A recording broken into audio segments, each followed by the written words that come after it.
বন্ধুরা, আইপিএল 2024-এর তৃতীয় ম্যাচ খেলবে কলকাতা নাইট রাইডার্স সানরাইজার্স হায়দ্রাবাদের বিরুদ্ধে। তো আমরা এই ভিডিওতে কলকাতা নাইট রাইডার্সের প্রথম ম্যাচের প্লেইং 11 নিয়ে কথা বলবো। শুধুমাত্র প্লেইং 11 না, ডিটেলসে আলোচনা করব।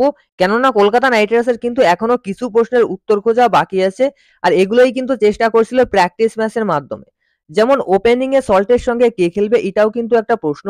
7 নম্বরে কে খেলবে, ইন্ডিয়ান ফাস্ট বোলার হিসেবে মিচেল স্টার্কের সঙ্গে কে খেলবে, এগুলোরই উত্তর খোঁজার চেষ্টা করব বন্ধুরা এই ভিডিওতে। তো সম্পূর্ণ ভিডিও দেখুন, আর ক্রিকেট সংক্রান্ত সমস্ত আপডেট পেতে চ্যানেল অবশ্যই সাবস্ক্রাইব করে রাখুন, এটা আপনাদের কাছে কিন্তু আমি রিকোয়েস্ট করছি। তো যাই হোক, প্রথমেই আমরা আলোচনা করব ওপেনিং নিয়ে। তো দেখো, ওপেনিং এর অপশন কিন্তু কেকেআর এর কাছে অনেকগুলো রয়েছে।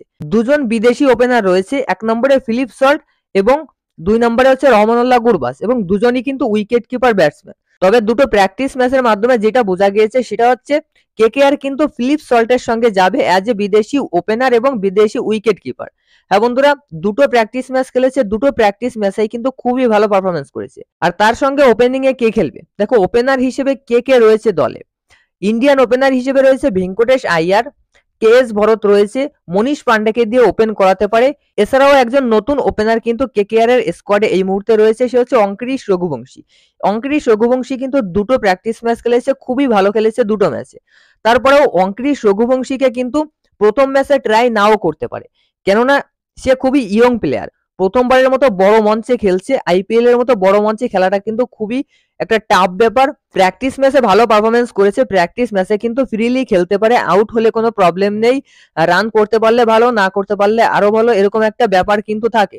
তবে মেইন ম্যাচে কিন্তু একটা প্রেসার থাকে, প্রত্যেকটা মেইন ম্যাচে কিন্তু প্রত্যেকটা প্লেয়ারের ভিতর একটা প্রেসার ক্রিয়েট হয়, আর সেই প্রেসারটা অঙ্কুরিশ রঘুবংশী নিতে পারবে কিনা সেটাও কিন্তু একটা প্রশ্ন।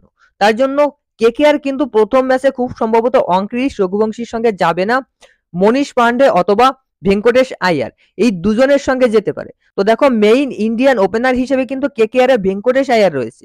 অ্যাকচুয়ালি ভেঙ্কটেশ আইয়ারই খুব সম্ভবত সুযোগ পাবে। তবে দেখো, গৌতম গম্ভীরের একজন মেইন প্লেয়ার কিন্তু মনীষ পান্ডে।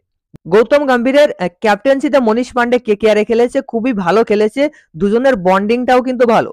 আর মনীষ পান্ডে কিন্তু মিডিল অর্ডারের দিকে খুব একটা ভালো পারফরমেন্স করতে পারছে না, যে কারণে মনীষ পান্ডেকে কিন্তু পাওয়ার প্লেতে খেলানোর জন্য ওপেনিং এ পাঠাতে পারে। তবে দেখো, মনীষ পান্ডেকেই যে পাঠাবে আমি কিন্তু সেটা বলছি না, তবে একটা অপশন কিন্তু রয়েছে কেকেআর এর কাছে। সল্ট এবং মনীষ পান্ডে এই দুজন কিন্তু একটা ওপেনিং অপশন হতে পারে। আর ভেঙ্কটেশ আইয়ারের একটা সমস্যা কিন্তু এই মুহূর্তে দেখা দিয়েছে, সেটা হচ্ছে ভেঙ্কটেশ আইয়ার কিন্তু নতুন বলে সুইং এর বিরুদ্ধে স্ট্রাগল করছে। দুটো প্র্যাকটিস ম্যাচেই আমরা দেখেছি নতুন বলে কিন্তু ভেঙ্কটেশ আইয়ার দুবার আউট হয়েছে। তারপর গত সিজনেও কিন্তু আমরা দেখেছিলাম ভেঙ্কটেশ আইয়ার ভালো বোলারের সামনে, অর্থাৎ ট্রেন্ট বোল্ট, তারপর রাবাডা, এদের সামনে কিন্তু স্ট্রাগল করছিল। সুতরাং ভেঙ্কটেশ আইয়ারের এই প্রবলেমের জন্য কিন্তু ভেঙ্কটেশ আইয়ারকে মিডিল অর্ডারে খেলাতে পারে। এছাড়াও ভেঙ্কটেশ আইয়ার কিন্তু মিডিল অর্ডারে ভালো পারফরমেন্স করে। গত বছর দেখেছিলাম অন ডাউনে নেমে একটা সেঞ্চুরি করেছিল মুম্বাই ইন্ডিয়ান্সের এগেইনস্টে। আর দুটো প্র্যাকটিস ম্যাচে দেখলাম 7 নম্বরে ব্যাটিং করে কিন্তু দারুণ ব্যাটিং করেছে। হ্যাঁ বন্ধুরা, স্ট্রাইক রেট 180-তে ব্যাটিং করেছে 7 নম্বরে। অ্যাজ এ ফিনিশার হিসেবে কিন্তু ভেঙ্কটেশ আইয়ারকে খেলাতে পারবে, ইন্ডিয়ান ফিনিশার হিসেবে। তবে আমার যা মনে হচ্ছে কেকেআর কিন্তু প্রথম ম্যাচে ভেঙ্কটেশ আইয়ারের সঙ্গে যাবে ওপেনিং এ, সল্ট এবং ভেঙ্কিকে দিয়ে কিন্তু ওপেন করাবে। তবে ভেঙ্কটেশ আইয়ার কিন্তু মিডিলে ভালো পারফরমেন্স করছে, যে পারফরমেন্সটা দিচ্ছে আমি সেটাই আপনাদেরকে বলছি। আরেকটা পজিশনের সমস্যা, সেটা হচ্ছে মিচেল স্টার্কের সঙ্গে ইন্ডিয়ান ফাস্ট বোলার হিসেবে কে খেলবে। ইন্ডিয়ান ফাস্ট বোলার হিসেবে কিন্তু 4 জন রয়েছে, হর্ষিত রানা, চেতন সাকারিয়া, বৈভব অরোরা এবং সাকিব হুসাইন। তবে হর্ষিত রানার যে ব্যাপারটা, হর্ষিত রানার কিন্তু বলে প্রচুর পেস রয়েছে, নতুন বলে সুইং করাতে পারছে, অসুবিধা হচ্ছে না নতুন বলে। ডেথ ওভারে হর্ষিত রানা কিন্তু ফেইল হয়ে যাচ্ছে, এই একটা সমস্যা কিন্তু হর্ষিত রানা রয়েছে। যেহেতু ওপেন করবে মিচেল স্টার্কের সঙ্গে, বোলিং ওপেন করবে, সেহেতু পাওয়ার প্লেতে 2 ওভার করবে, মিডিলে 1 ওভার করবে এবং ডেতে 1 ওভার বল করতে পারে, এরকম ক্ষমতা সম্পন্ন বোলারকে দিয়ে কিন্তু মিচেল স্টার্কের পার্টনার বানাতে হবে, এরকমটাই করবে। আর হর্ষিত রানা কিন্তু ডেথের দিকে গিয়ে প্রচুর মার খেয়ে যাচ্ছে, রান আটকাতে পারছে না, এই একটাই হচ্ছে হর্ষিত রানার সমস্যা। তবে বৈভব অরোরা কিন্তু সেই কাজটা ভালো করতে পারছে, নতুন বলে ভালো সুইং করাতে পারছে, ডেথের দিকে রান আটকাতেও পারছে। চেতন সাকারিয়াও কিন্তু ডেথের দিকে রান আটকাতে পারছে এবং নতুন বলেও সুইং করাতে পারছে। দুজনের, চেতন সাকারিয়া এবং বৈভব অরোরার বলে কিন্তু দারুণ সুইং রয়েছে। সাকিব হুসাইন স্পেশালি মিডিল অর্ডারের দিকে ভালো পারফরমেন্স করছে, তারপর ডেথের দিকেও কিন্তু ভালো পারফরমেন্স করছে। বাউন্সার করতে পারছে, তারপর স্লোয়ার বল করতে পারছে। সাকিবের কিন্তু একটা স্লোয়ার বলটা একটা স্ট্রেংথ। এই স্লোয়ার বল করে কিন্তু গত প্র্যাকটিস ম্যাচে আন্দ্রে রাসেল, রিঙ্কু সিং এবং তারপর হচ্ছে শার্পেন রাদারফোর্ড এই 3টে উইকেট নিয়েছিল। তো দেখো সাকিব হুসাইন কিন্তু খুবই ইয়ং প্লেয়ার, প্রথমবারের মতো খেলছে এই অঙ্ক্রিস রঘুবংশীর মতো। তো সাকিব হুসাইনকে খুব সম্ভবত প্রথম ম্যাচে সুযোগ দেবে না, সেখানে আমার মনে হয় বৈভব অরোরাকেই প্রথম ম্যাচে সুযোগ দেবে। বৈভব অরোরা যেহেতু নতুন বলে সুইংও করাতে পারছে, অপরদিকে ডেতে রানও আটকাতে পারছে, সেই জন্য কিন্তু বৈভব অরোরাকে সুযোগ দিতে পারে প্রথম ম্যাচে। তাহলে প্লেইং ইলেভেনটা কেমন হতে পারে? দেখো সল্ট এবং ভেঙ্কটেশ আয়ার এই দুইজন কিন্তু ওপেনিং এ থাকতে পারে। তারপর মিডিলে যে 3 থেকে 6 নম্বর পজিশন পর্যন্ত এই কয়েকটা পজিশন কিন্তু সেটেল রয়েছে। নীতিশ রানা, শ্রেয়াস আয়ার, রিঙ্কু সিং, আন্দ্রে রাসেল এই কয়েকটা পজিশন সেটেল থাকছে। তারপর 7 নম্বর পজিশনে কিন্তু একজন নতুন প্লেয়ার ঢুকে যাচ্ছে, সে হচ্ছে রামানদীপ সিং। তো দেখো রামানদীপ সিং কিন্তু 7 নম্বর পজিশনে ভালো পারফরমেন্স করছে, প্র্যাকটিস ম্যাচে দেখেছি ভালো খেলেছে। তবে প্র্যাকটিস ম্যাচে ভালো খেললেই যে মেইন ম্যাচে ভালো খেলবে এরকমটাও কিন্তু না।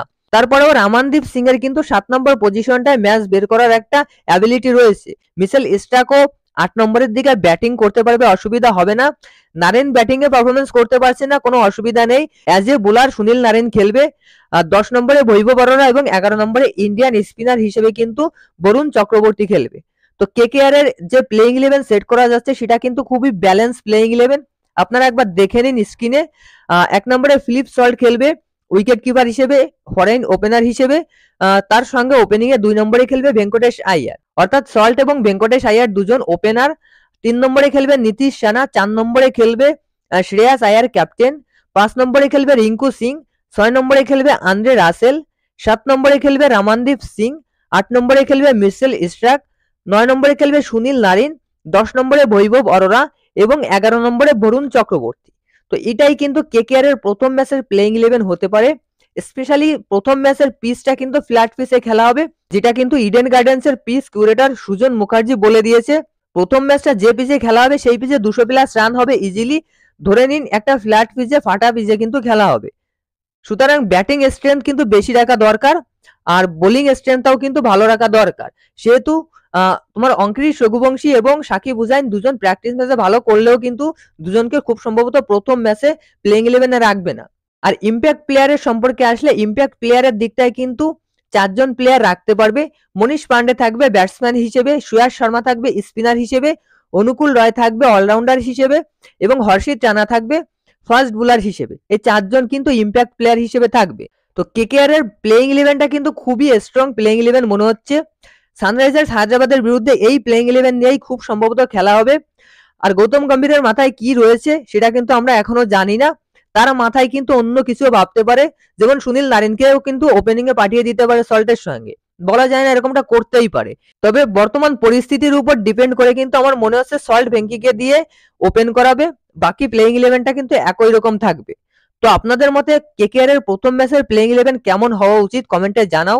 ভিডিও ভালো লাগলে অবশ্যই লাইক করো। ক্রিকেট সংক্রান্ত সমস্ত আপডেট পেতে চ্যানেল অবশ্যই সাবস্ক্রাইব করে রাখো। ধন্যবাদ।